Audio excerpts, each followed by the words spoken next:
একটা সত্য কথা জানো কি সবাই? স্বামীরও সাশ্রয় ঘায়ে লাগলে কথা বলার না ছেড়ে কথা বলে না। তো আমি এখন হাউস ওয়াইফ, কত কথাই শোনা লাগে। এখন আগে যখন চাকরি করতাম হাজবেন্ডও মাথায় তুলে রাখতো। তো এখন বাচ্চা কাচ্চা দুইটা সামলাতে সামলাতে আর চাকরি যে করতে যাইতে পারি না।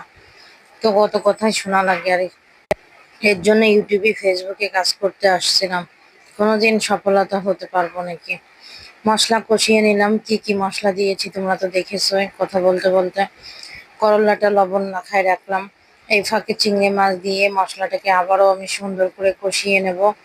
কষিয়ে নিয়ে যাওয়ার পরে আমি কাঁচকলাগুলো দিয়ে দিচ্ছি। কাঁচকলা দিয়ে আমি সুন্দর করে আবারও কষিয়ে রান্না করে নেব। যে কোনো তরকারি যত কষাবা, মশলাটা যত কষাবা ততই কিন্তু খেতে মজা হয়। সুন্দর করে এবারটা নাড়িয়ে চাড়িয়ে কষিয়ে নিয়ে ফুটন্ত গরম পানি দিয়ে দিলাম।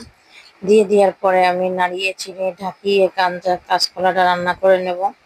এ পর্যায়ে কিন্তু আমি কাঁচকলা ঢেকে রান্না বসাই দিয়ে আমি এখানে করলাগুলো ধুয়ে নিচ্ছি। একে একে করলা উঠে নেওয়ার পরে যে পানিটা আমরা ফেলা দিচ্ছি, জিরের গুঁড়া দিয়ে নিলাম। কাঁচকলাটা এই পর্যায়ে নামাই ফেলবো, কারণ যেহেতু কাঁচকলা অনেক ঝোল শুকিয়ে গেছিল, খাওয়ার সময় ঝোলই খুঁজে পাই না। আর আমার হাজবেন্ড ঝোলের তরকারি পছন্দ করে। এদিকে জিরে, পেঁয়াজ, রসুন, কাঁচামরিচ নিয়ে হালকা ভেজে নিলাম। নিয়ে এখন করলাগুলো দিয়ে দেবো।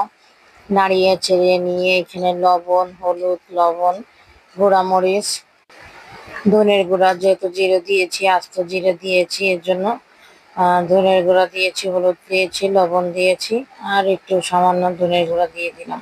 আমি ভাজিটা এইভাবেই করি, তাহলে খেতে আমার কাছে স্বাদ লাগে। আমার ভিডিওটা দেখার জন্য অনেক কষ্ট করে ধন্যবাদ। করলা ভাজি হয়ে গেছে, এ পর্যায়ে নামিয়ে ফেলতেছে।